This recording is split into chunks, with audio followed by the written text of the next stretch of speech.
Pensions Europe, Occupational Pension Stakeholder Group, and PEP. So what do these things actually have to do with each other? That's a good question. And I have an interesting topic as well. The future is already here. PEP. So just about Pensions Europe first.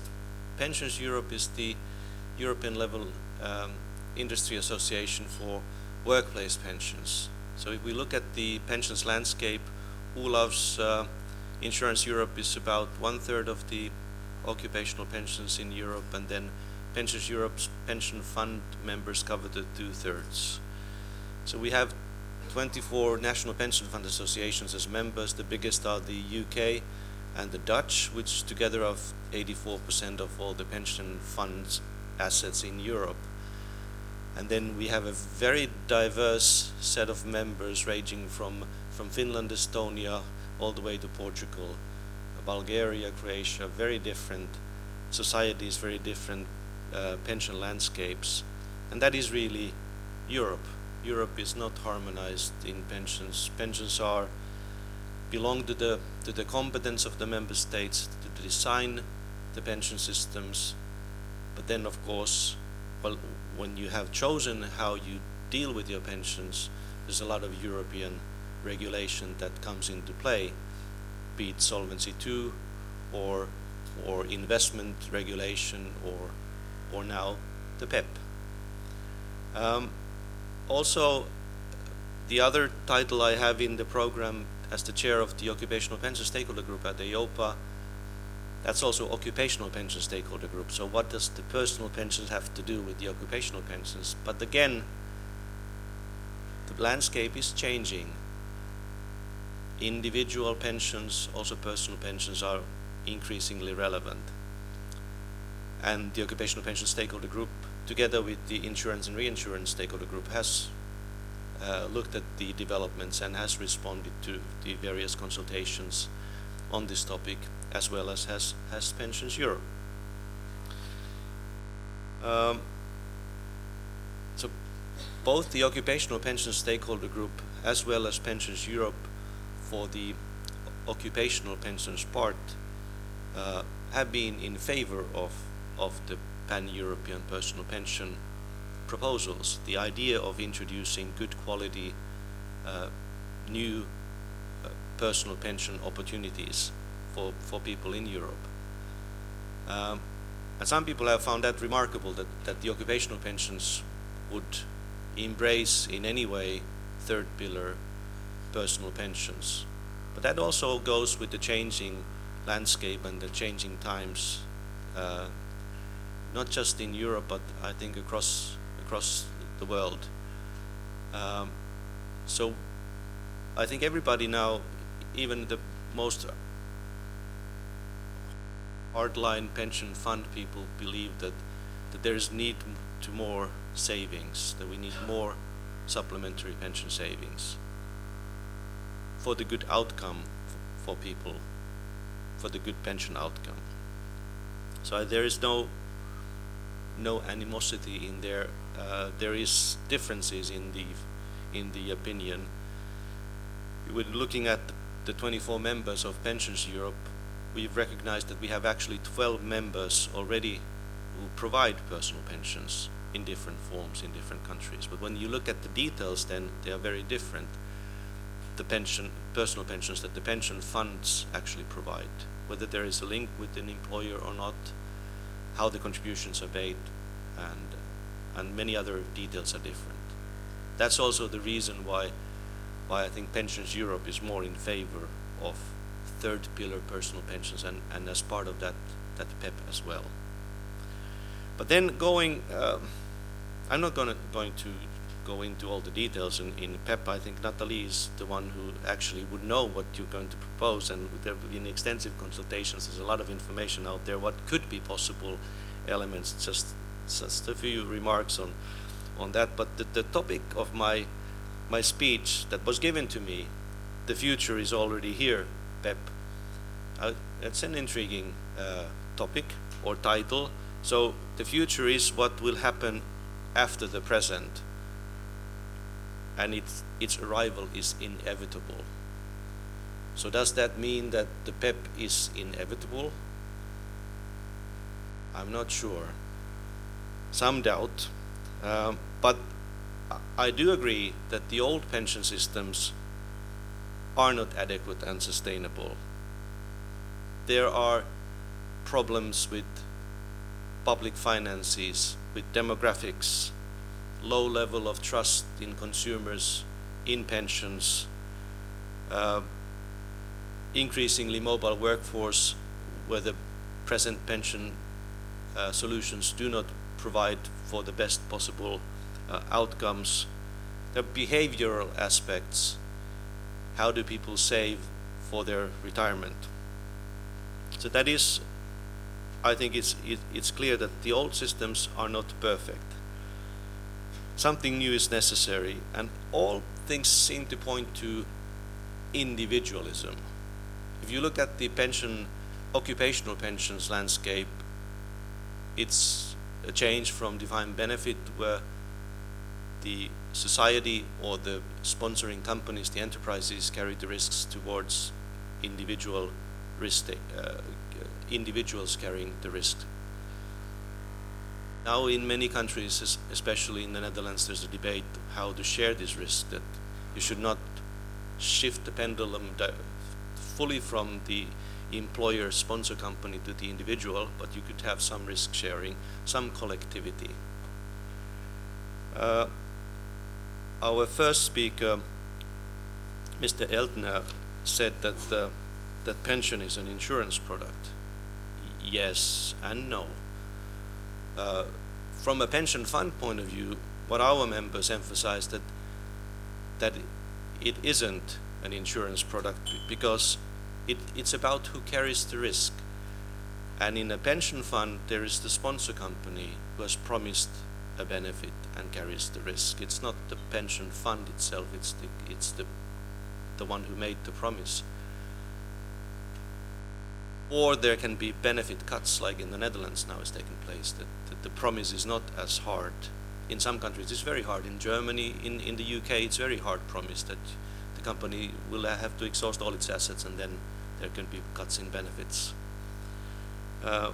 So there are differences in looking at this. So pension can be an insurance product, but it has also different features if it's a pension fund who provides this.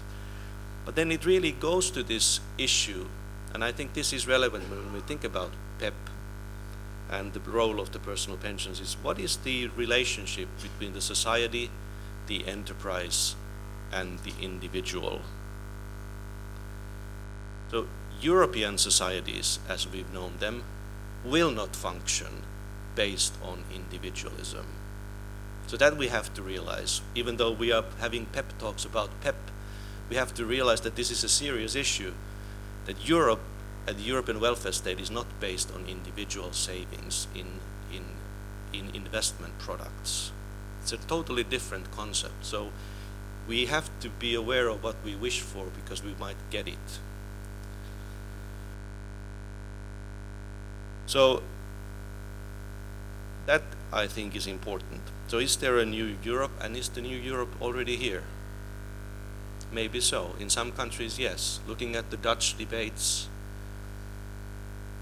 some of the comments I hear, there's no notion of any solidarity any longer. It's just everybody for themselves. But I do think that individuals need to be able to provide for themselves if the society and the enterprises fail to do so. And I think that is in many cases and in many countries, and increasingly for many groups of people, that is the case. There are countries like the Netherlands has already 1 million people who are outside the scope of the occupational pensions. In Ireland, there are a lot of self-employed who do not have access to occupational pensions, so they do need to be able to provide for themselves, and they do need to be able to save for their own retirement. And the way to do that, one of the ways is with a personal pension. And it's a pension. Its pension is different. It's not any savings product. It's not an investment product. It is a pension, and I think that is important in the discussions about the pan-European personal pensions. And it is, we're searching for a pension product. So that has to do with the specific features of that product. What makes it a pension? So how does it lead to better pension outcomes than just saving in another way? And that has to do with the accumulation, what products, which providers, what taxation. And those are the important issues. And the feasibility of the market study that the Commission is now conducting, and the taxation issue, as Nathalie said, is a crucial issue in this. They need to be solved. Taxation, whether it's an EET, where you exempt the contributions and the investment income and only tax the pensions, whether that is feasible. We promote that for occupational pensions. Or whether it should be a TEE, where you tax first and then you have exempt investment income and the pension is then exempt from taxation, whether that would be a better product. I know that the American providers who are eager to enter the European PEP market are heavily leaning on the TEE. But would a TEE enable the savings of those who need to save the most? Do those people who do not have adequate social security pension or occupational pension, are they able to save if it's from their taxed income? So this is a question for the society to decide. The individual cannot make this choice, but it is a crucial one. So what is the aim with this? Is this the societal, social aim to provide a good pension, or is it something else? I think there are pros and cons in both of these aspects, what kind of taxation rules would be the best possible. The decumulation issue is important. Should there be annuitization as it is a pension? We know that the annuities market is facing big problems because of the low interest rate environment and other issues. Occupational pensions are looking for different flexible solutions, taking investment risks also during retirement. Of course, somebody bears the risk then. Who is able to do that? But that is a crucial issue in deciding what could lead to a good outcome. So I think pan-European pensions can be better than national. They can have better economies of scale. They can have better freedom of choice. They can have better portability. They can have better governance. And they can have better investment returns. And these can lead to better outcomes. So that's why I think it's a good notion, a good idea to work on this. One of the issues that has been the basis for this proposal, and as Nathalie also said, that this is maybe the legislative proposal for a PEP comes as part of the Capital Markets Union review, is the connection with the Capital Markets Union. And there are very broad and ambitious ideas and goals with this, that this would improve the capital markets. And certainly it could and would with time. But we should not hope too much too quickly, because it will take a lot of time to get started and to accumulate capital that is meaningful for the Capital Markets Union. But nevertheless, it is going in the right direction. So people need to save for adequate pensions. They have to be safe and effective and flexible products. A second regime, an optional regulation, as Nathalie said, not changing anything if you don't want to change, could work. It could be better for cross-border. That definitely is a problem at the moment, and different providers could use this regulation. I think that is also a good notion. Standardized high-level investment principles are important. When looking at the behavioral aspects of people in personal pension savings and products, I think it is really important to note that people are not capable and willing to make active choices more often than not.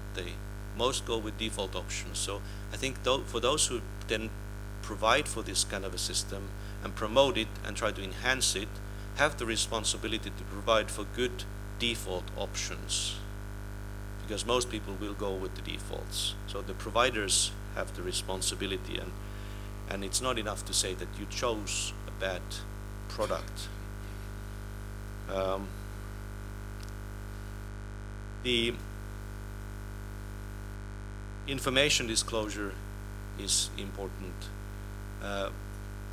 Whether a kid is good, I'm sure I've heard what Olav said from insurer's point of view, and in your excellent paper that you published just a while ago, you criticize that KID wasn't made for pensions, and you should make for pensions something that works for pensions, and I would agree with that we don't have to copy something that is, we can learn, it can be a good basis, a starting point, but we have to make something that is the best possible for the information disclosure, because it is, as this is a personal product and the risk is with the individual, then you need to have good information disclosure about the risks and returns, performance, costs and charges, and then of course on the accumulation issues. There needs to be a duty of care of the customer, and then issues like advice are important. So to conclude, going back to my topic, which I find very interesting, the future is already here. It's actually a quote from William Gibson. He was a US-Canadian science fiction writer, who said that the future is already here, it's just not evenly distributed. And he refers to technology, and it's a dystopia where most people do not have access to the high technology that is already there. So actually, this is an essential question in this debate about pensions and personal pensions and pan-European personal pensions. So is it then the future that is already here that we will have haves and have-nots in pensions? I hope not. Thank you very much.